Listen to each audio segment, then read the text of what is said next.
A lot of millionaires are created out of real estate. Could you imagine being 21, 22 years old and then 10 years later you own 5 homes? What we don't realize is the images that are being put forth are fake. They're not real. And most of the time, the regret in life doesn't come from, I took action and made a mistake. It comes from, I didn't take action. Yeah. That's where the regret and is. listen, I'll be super vulnerable. I can't talk. Yeah. I will be super vulnerable here. We moved here July 1st of 2020, right? Like right at the height of the shit show. We came from Jersey. And so it makes a lot of sense, right? We could actually like go outside when we came. Yeah. It was great. And we moved sight unseen. Never had stepped foot into, like, the only time we had been to Florida was to go to Disney. Okay. And that was obviously not then. But so we came blindly into St. Johns County. We know how big that is. Right.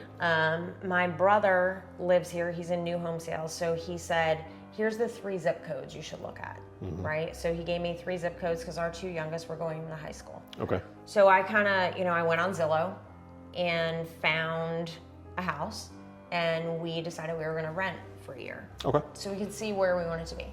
Yeah. Now, house prices at the time were like $250, $300. The pain. Like, I could have got the house of my dreams for $300, Yep. right? And then the market started going.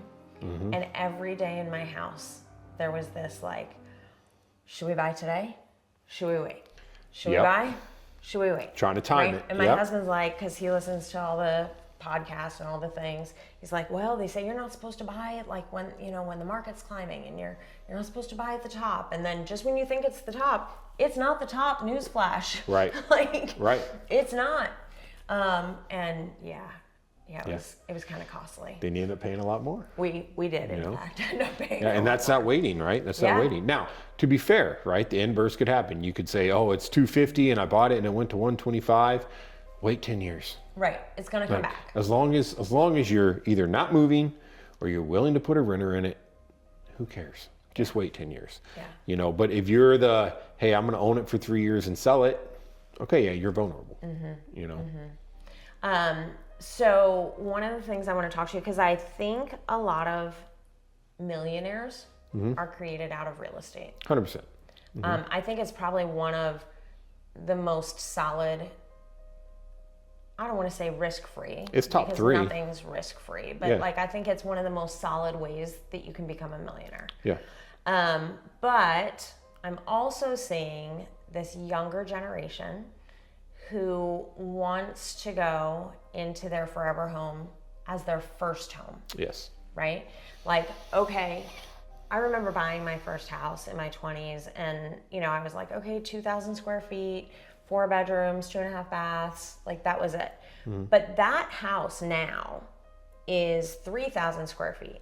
Right. And you need an office, and you want a separate area for the kids, and you want it to be in like the best neighborhood. Right. And that puts you in this area in like a $700,000 house minimum. Right. So what do you say to these people? Because I feel like our parents and the older people that we see out here, like they've upgraded through equity. Correct. And through real estate. Correct. You are not your parents. Your parents have worked 10, 20, 30 years to get to the point where they're at and the home that they own and the lifestyle they have. What you need to understand is you haven't, right? And I'm not saying go buy a dump, right? But you need to understand that $800,000 home that you grew up in, like your parents had to go to college. They had to work at the bottom of the barrel at whatever the company they started work with, work their way up over years and years and years to get to that point. Right. And let's be honest, if they bought it 10 years ago, they got it for way cheaper than it is now. Sure. There's that factor as well. Sure. My advice for young people would be buy yourself a starter home. Be excited about it. I don't want to take that away. Be excited about it. Yeah. It is your first home. Live in it for a year or 2, rent it out, buy one a little bit bigger. Rent it out, buy one a little bit bigger. And then next thing you know, which is different than your parents, what your parents did was they bought one, sold it, took the equity, bought one, sold it, took the equity, and they moved up that way, which is fine too. But could you imagine being 21, 22 years old, and then 10 years later you own 5 homes? Right. And it can be done. And I know it sounds a little bit off the wall of like, well, how could I even make that work? There are so many tweaks and tips and tricks when it comes to financing that if you know the rules, you can make that Yeah, work. and I don't want to go deep because it can get super confusing. It can get very complicated. But like just on the surface, in theory, you can take the equity from that first house and use Sell it it to and buy the buy next your one. next house. Yeah. And keep the first house. Yeah, you put a HELOC on it or something like that. You could do a HELOC Yeah. or something like that. Yep. So like there are ways to even make your money work for you Yep. in the short term 100%. with real estate. 100%. And I think at the end of the day, right, if I was a young person right now, I would go buy myself something for $250,000, $300,000. And that's hard. That's It's still hard here in St. Johns County. And you may not be in St. John's, and that's okay. Right. But you should be proud. Do you know the average age of a first-time home buyer in 2026? 40. They're not spring chickens. No, they're 40 years old. Yeah. And so if you're a younger person and you can buy a home for 250 grand, 200 grand, 300 grand, A, do it. B, be proud that you are so far ahead of the game just because you bought it, Yes. right? Because the average age of a first-time home buyer right now is 40. Yeah. So if you're below that and you own a home, whether it's a condo or a mansion, it doesn't matter. You're ahead of the winning. game. Appreciate the win. Yeah. And appreciate that even at that stage in your life, you worked hard to earn that. Yeah. So I would say if you're waiting to buy the $800,000 thing, whatever your thing is, you're missing it. There was a lot of work I started in a 10 by 10 Army barracks. That was my first home, Yeah. right? And I made $1,300 a month, right? And now over the years, over 20 years, we've grown. Well, you can't go from here to there overnight. It's just not possible. Yeah. Well, you can, but they're going to foreclose on you. Yeah. Like, that's I mean, what's gonna and happen. I think, the thing is, I think that also these, not to like pick on younger people, but things are so different. They are. I mean, there's expenses that they deem requirements that are so extra. Right. Right? Like Right. whether it's the $7 Starbucks every day, maybe $12 because it's delivered by DoorDash. Correct. Or the lash extensions, or the injections, or the the everything. I mean, honestly, at my point in life with 3 grown kids and a solid income and a husband who's got a pension and everything, I'm like, dang, like how? Right. Well, I think it compounds too with social media, and Oh yeah, we are in a for sure. we've created this world where everything's got to be great all the time, and it's got to be the best, and I got to look the best, and it's not, hey, I bought my first home. I bought my first home and it's $1 million, right? Yes. Like, and what we don't realize is the images that are being put forth are fake. They're not real. Right.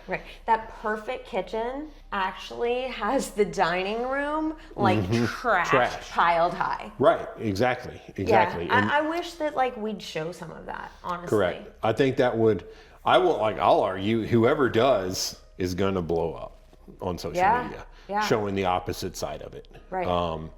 Because it's the average first time home buyer is 40. Yeah. So all of the stuff you see on there, it's just not real.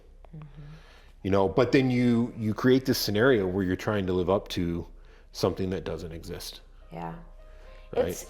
It's really like it's gone beyond girls having to look a certain way because of, the Victoria's Secret models. I mean, we're so far past that because now it's like we all have to try to live our life this certain way, and that's become the standard. Well, it's like, why are you 22 years old and you don't have a Mercedes yet? Correct. Right? Like, that doesn't make Correct. sense. Yeah. Well, when I was 22, I think I drove like a Toyota Corolla. I'm telling you, so I won't mention any names, but talking to another agent who was just like super braggadocious, all the millions of dollars they've made and all the things, and how their daughters got brand new BMWs when they turned 16, and now they're in their 20s and they've never paid a bill in their life. And like, okay, great, but not great. You're creating a mean, liability is what you're doing. Your kid doesn't know how to survive. You know, I remember having a really hard conversation with our oldest daughter. I guess it was 2 years ago.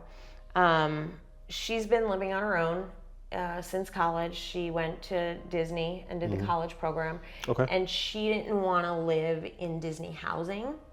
She wanted like her own roommates and her own apartment. And so I was like, okay, cool, you can, but I'm not subsidizing that. No, yeah. You know, like rent wise. Right. Because that's a decision that you're making. This is available to you. And so that's fine. Now, we kept her car payment, we kept her insurance, we kept her cell phone, right? But then about a year ago, she decided she didn't want a roommate anymore because her roommate was moving out and she wanted her own place. That's going to get expensive. Right? So then, like, okay, your payment goes up.